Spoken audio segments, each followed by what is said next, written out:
Welcome everyone, Dylan Gemelli here today with a brand new video for you. So today we are actually going to talk about Stenbolone Acetate, also known as Anatrofin. But before we get into that, I have to reiterate that I am not a doctor. So anything that I say in these videos is for your entertainment purposes only. What you do with this information is completely and utterly up to you, and I am not advising nor condoning you to use any of the things that we discuss whatsoever. So let's get into the information side of this. Now, Anatrofin, also known as Stenbolone Acetate, is an injectable anabolic steroid. It was developed back in the 1960s in Germany. Now, if any of you are familiar with Dan Duchaine, which I'm sure some of you are, a lot of you are that are watching this, he actually said that Anatrofin was one of, if not his favorite steroids. And if you go back and look and do a little bit of research, you'll see that he actually wrote that if he had to pick one compound to use for the rest of his life, he would actually choose Anatrofin. But, you know, here's the deal with it. It's really hard to find today. It's not really widely used at all. And even though there were rumors of it being produced overseas, they were never confirmed. So there's always the possibility of it regaining popularity at some point, especially if the appeal for the lean muscle mass look continues to rise. But as of right now, it's really not the easiest thing to find, and it's really not widely used. But there's a lot of people interested in it, a lot of people that have been asking me, to do a video on it. So, I don't know. I don't know if there's more allure to it or if just people want the information or what. But I definitely always listen to what you guys want, and so that's why I'm discussing it. Now, it was first introduced in Germany by Shearing. And then 2 years later, Syntex actually brought it to the United Kingdom, and then followed by Mexico under the brand name Anatrofin. Now, eventually, it was brought to Spain under the Stenbolone name, which more likely is the name that you know, as opposed to Anatrofin. It was, used really like a lot of other anabolic steroids were for its effects on anemia, and it has actually a very popular alternative to Anadrol for this purpose because it's got far less side effects than Anadrol does. Now, let's talk about a little bit of backgrounds and facts on it. Its name can lead us to logically put together that acetate is the ester that's attached to it, and you also need to know that the structure of Anatrofin has some pretty unique properties. It is actually derived from DHT or dihydrotestosterone on a 1-testosterone framework with also the addition of a 2-methyl group. So compared to testosterone, it's actually 3 times as anabolic with only a slightly higher androgenic effect. Now, from a structural standpoint, I guess you could really argue that Anatrofin is similar to Primobolan, with the only difference that Primo has a 1-methyl group and not a 2. So this alteration, also seen if we compare, like Masteron to Proviron, okay? Both are very similar, but one is an oral and the other is an injectable. And, there's some different properties there, but you get where I'm going. Nevertheless, if you go with this particular comparison that we're talking about, both compounds are injectables as opposed to one being an oral and one being an injectable. So, this change might have more to do with, the Germans' desire to actually come up with their own kind of unique version of an anemia drug with a lot less side effects. No matter the reason, Anatrofin was extremely popular in Europe amongst pro bodybuilders who used it as a pre-contest drug because of its properties. Let's talk about the side effects a little bit here. Now, the side effects are definitely going to be on the lower end because it doesn't aromatize into estrogen, all right? So estrogenic side effects, increased blood pressure, insomnia, water retention, gynecomastia, these are not things that you need to be concerned with, and they're not going to occur.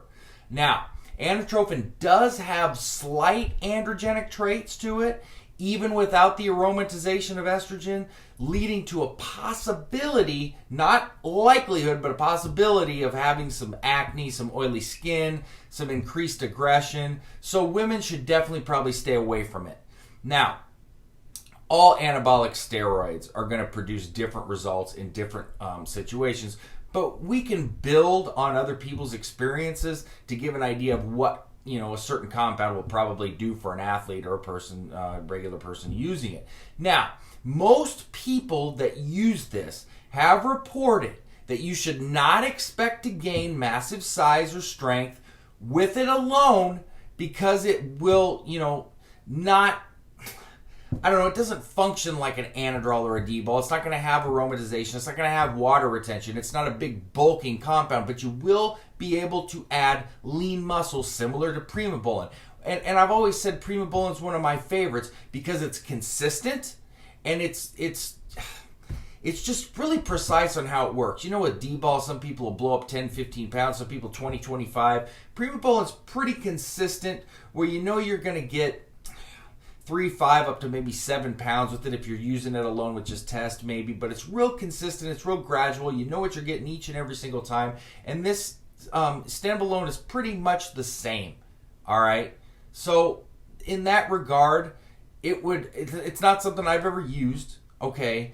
It hasn't been anything that's been around that I've seen very often. I have seen it, but I guess when I was ever using anything in the past, it was Primobolan. So I just am one of those regimented people that doesn't switch so often. It's like, don't fix what's not broke. But this would be about as close to Primobolan as you could get, all right? Except you're going to get the results in half the time because it's a shorter ester form. One thing that we need to note about is the PIP, or the post-injection pain. This is a known problem with people that use Anatrofin, all right? The best way to combat this likely is to mix oil with another compound to dilute its bite a little bit. Now, injecting small amounts instead of trying to do crazy amounts at time will help to decrease the PIP as well. This is kind of common sense, but I have to mention it. Now, the dosage on this typically is going to be around 500 milligrams a week. So if you manage to get a hold of it, expect to make a lot of painful injections. All right. You don't want to run it too low. I'm always an advocate of more moderate dosing. You guys know that. But if you run this one too low, you're not going to see anything. It's just going to be a waste of time and money. Now, there's an acetate ester attached, as we already said. All right. Stenbolone Acetate. So the half-life's only 3 days. This means that you're going to need to be injecting every other day. All right? It's, with Primobolan, you're getting away with twice-a-week injections. If you're not a fan of injecting, this may not be for you, and especially if you don't like PIP, this may not be for you. Now, half-life doesn't mean how long the compound stays in your system. It means the duration of time that will elapse when half of the compound will be left. So, that's why you want to do every other day injections. Now, dosing can range anywhere from 300 to 700 milligrams on what people use. That's why 500 is the sweet spot. Normal cycle duration, 6 to 12 weeks. I would go 8 to 10 with an acetate ester. I would at least go 500 milligrams here. I would not run under that, maybe 400, but you're going on the low end and you might be disappointed. And if you want to get the most out of what you're doing, I always say I like to be the most aggressive that I can be in the safest manner possible. That's why 500 milligrams to me would be your best bet there. So that's Stenbolone Acetate Anatrofin. I know that a lot of people are interested in it. It's not as widely popular, but there's definitely some good info on it. It's definitely something that interests me, being that I'm so interested in Primobolan. So it is what it is. That being said, www.icearms.com/forums. I'm also on the Evolutionary Forum as well as the Elite Fitness Forum. You can also email me, Dylan@icearms.com, and please don't forget to subscribe to the channel. That being said, stay tuned for plenty more to come. Dylan Gemelli signing off.